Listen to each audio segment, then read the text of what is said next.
Silakan Datuk Seri.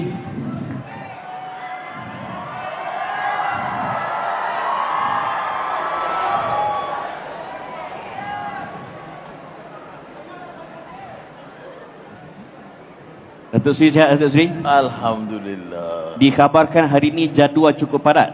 Ya, sekali-sekali datang Kelantan urus kerja. Boleh kecek Kelantan, Datuk Seri? Sedikit boleh kau. Oh boleh boh. Boleh. Saya ajar Datuk Seri sebut koho-koho. Koho bisa. Boleh. Unga. Koho. Tubik. Tupi. Datuk Seri, Pelawak. Apa dia? Pelawak. Oh pelawak. Oh bisa Datuk Seri. Okey. Ada sejarah tu kan, orang suka kecap pelawak. Datuk Seri, sebagai mukaddimah, saya sejak dulu lagi mengikuti perjuangan Datuk Seri dan saya pernah beberapa kali terlibat dengan demonstrasi reformasi dulu sampai kena gantung Datuk Seri setahun. Tapi alhamdulillah saya tak pernah menyesal terlibat dalam gerakan pelajar dia membentuk pemikiran kita hari ini. Antara yang saya tertarik adalah keakraban Datuk Seri dengan almarhum Dr. Yusuf Al-Qaradawi. Kalau Qaradawi pernah menulis tentang satu buku, Pengalamanku Bersama Ikhwan, saya nak tanya Datuk Seri, pengalaman Datuk Seri bersama Dr. Yusuf Al-Qaradawi dan perasaan apabila Al-Qaradawi pergi meninggalkan dunia ini. Datuk Seri, silakan. Assalamualaikum warahmatullahi wabarakatuh. Salam sejahtera. Alhamdulillah nahmadu wa nusalli ala Rasul Karim. Terima kasih pertamanya dan terima kasih kepada Naib Chancellor dan pimpinan mahasiswa dan saudara dan semua yang hadir. Saya terharu dengan semangat dan sambutan yang diberikan. Saya kalau lihat generasi anak muda terutama di mahasiswa dan anak muda sekarang, saya tambah yakin bahawa masa depan Malaysia ini lebih cerah.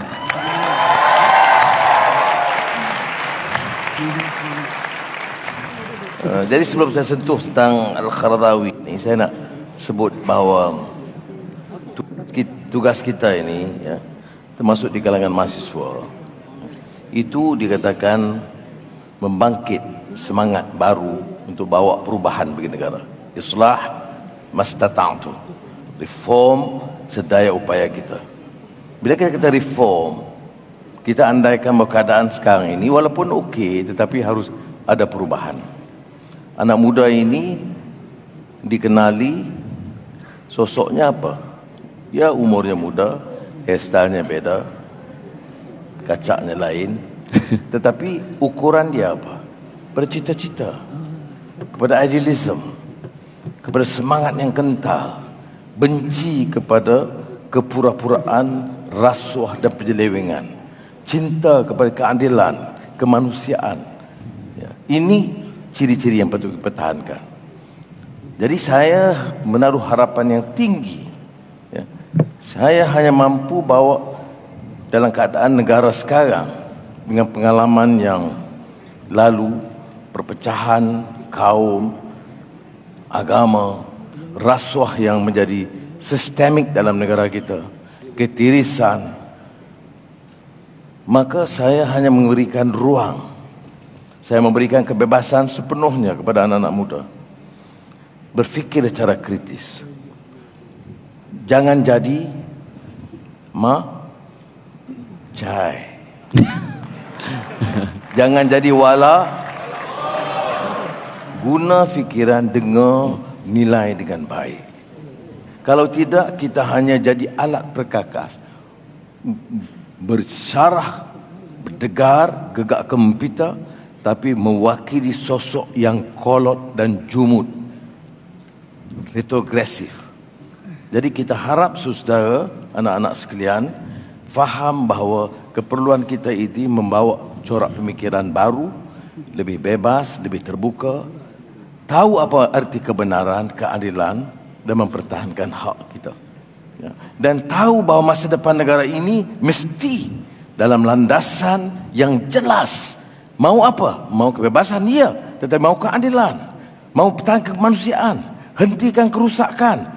Mel jadi Perdana Menteri tujuannya apa? Punggah kekayaan. Kayakan anak isteri. Itu bukan. Mau menjadi Menteri Keuangan apa? Untuk sogok. Dan rompak. Sauk. sakau. Ini yang berlaku. Bila kita ukur menteri, mantan menteri, semua mesti kaya-kaya. Kalau ada kontrak, tak payah tanda. Ini mesti kita hentikan. Kalau tidak kita hentikan, negeri kita akan menjunam. Kalau kita baiki sekat keterlanjuran ini, saya percaya mutu pendidikan akan tingkat, mutu kesihatan akan tingkat, dan kehidupan rakyat. Dan Malaysia ini kembali sebagai negara hebat di rantau Asia. Ini ada kaitan dengan soalan mengenai Syekh Dr. Yusuf Al-Qaradawi, seorang pemikir, seorang alim terkemuka di dunia, dan wafat tahun lalu. Saudara, saya kenal beliau sejak saya pimpin ABIM. Dan saya lihat sosoknya, ilmunya mendalam, semangatnya kental, sikapnya jelas tentang Islam, tetapi sikapnya sangat sederhana. Bil hikmah wal mau'izatil hasanah wajadilhum billati ahsan. Dia betul-betul hadam. Jumpa dia itu tidak pernah menyakitkan. Bawa semangat kecintaan, kasih sayang, rahmah. Dakwah itu dakwah yang tidak babal, tidak hukum orang.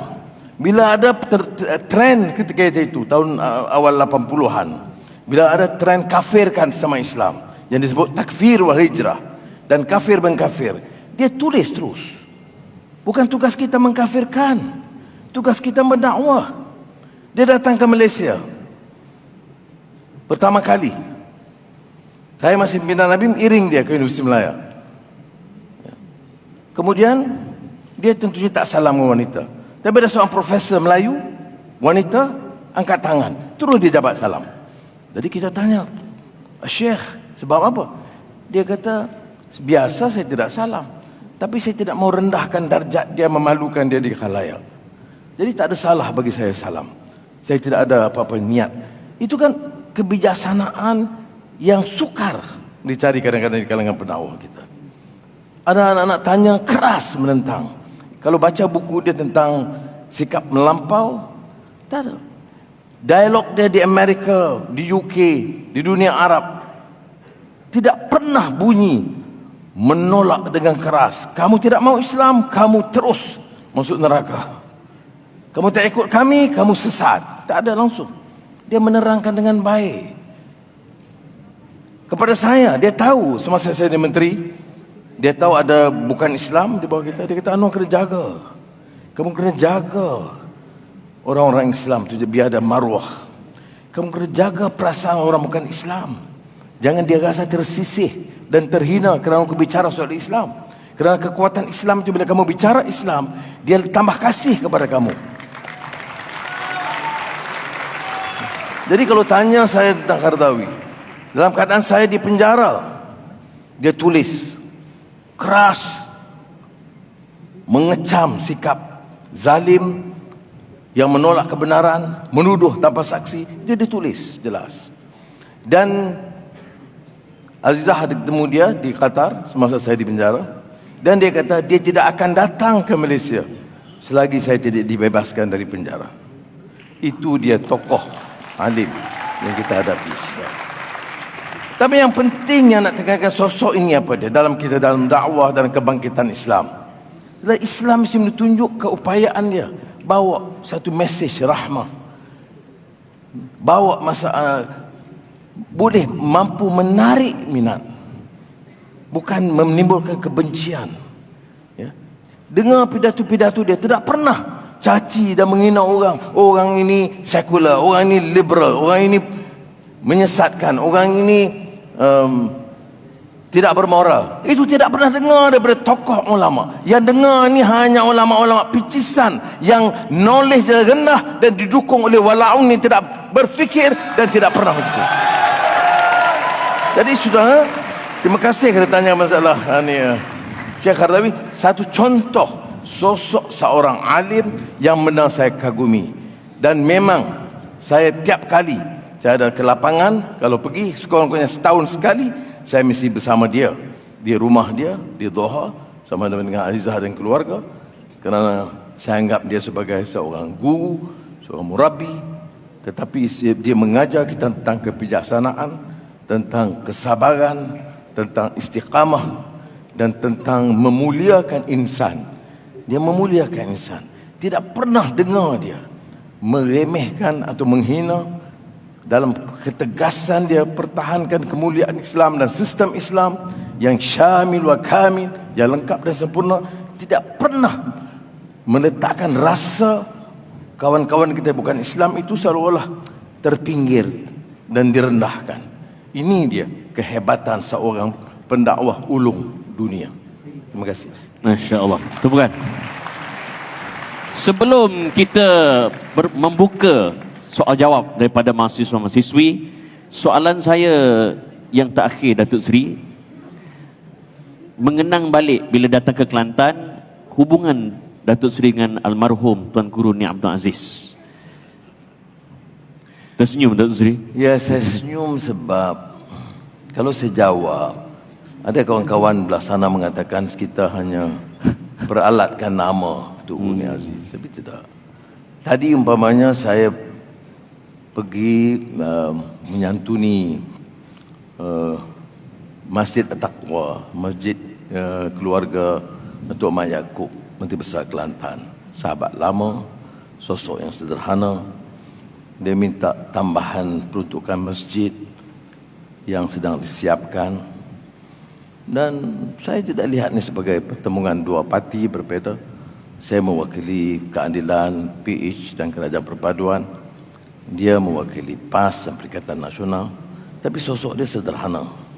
Dan dia minta untuk masjid. Dia tidak pernah mencerca, menghina. Dan setiap kali jumpa saya, dia anggap sebagai sahabat. Dia menteri besar. Dia bercakap masalah air di Kelantan, masalah banjir di Kelantan. Saya kata, Datuk, kalau betul ada masalah, mari bincang elok-elok. Kerana masalahnya tidak mampu dikendali oleh Kelantan. Dan masalah kalau saya nak rungkai panjang. Jadi mari bincang elok-elok. Dia datang dengan rombongan, bincang. Dan ada masalah tebatan banjir dulu. Dulu kontrak berpuluh bilion,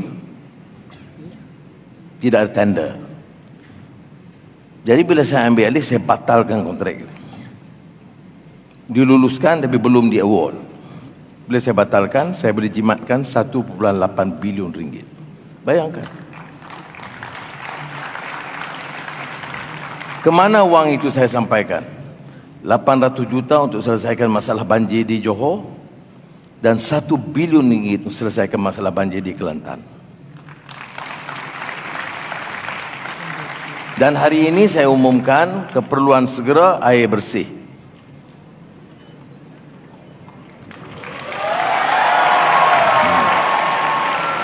Ini asyik dok bergocoh. Rakyat air pun bersih tak ada. Sudahlah, selesaikan. Kerajaan Kelantan terpaksa bergantung kepada keupayaan kerajaan persekutuan. Maka oleh itu bila bincang, saya kata, nak minta banyak sangat tak boleh.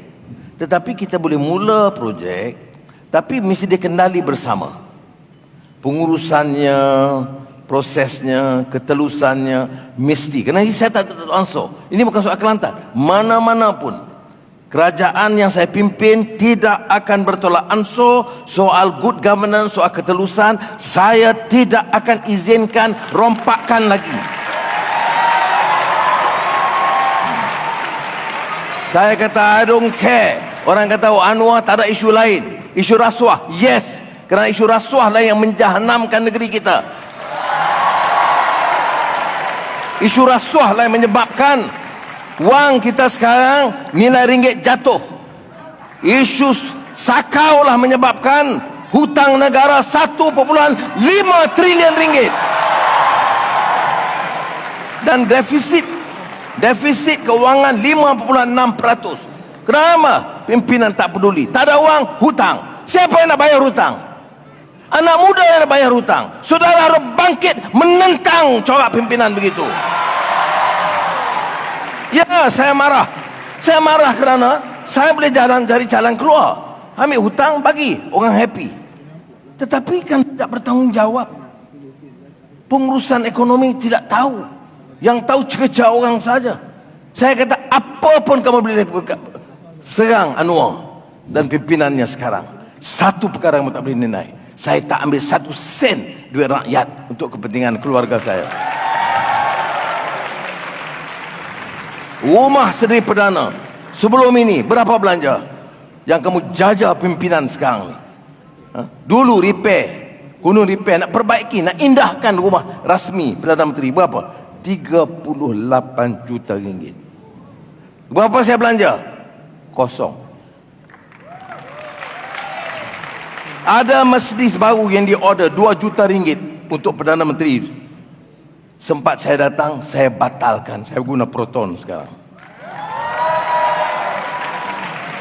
Oh, orang kata ini isu kecil. Tapi saya kena beri contoh.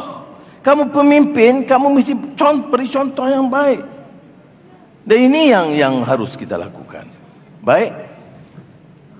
Jadi saya kata Tempatan Banjir kita bagi. Hari ini saya umumkan untuk air bersih, walaupun peruntukan kita bagi 1.7 bilion, untuk Kelantan segera saya lulus 500 juta ringgit.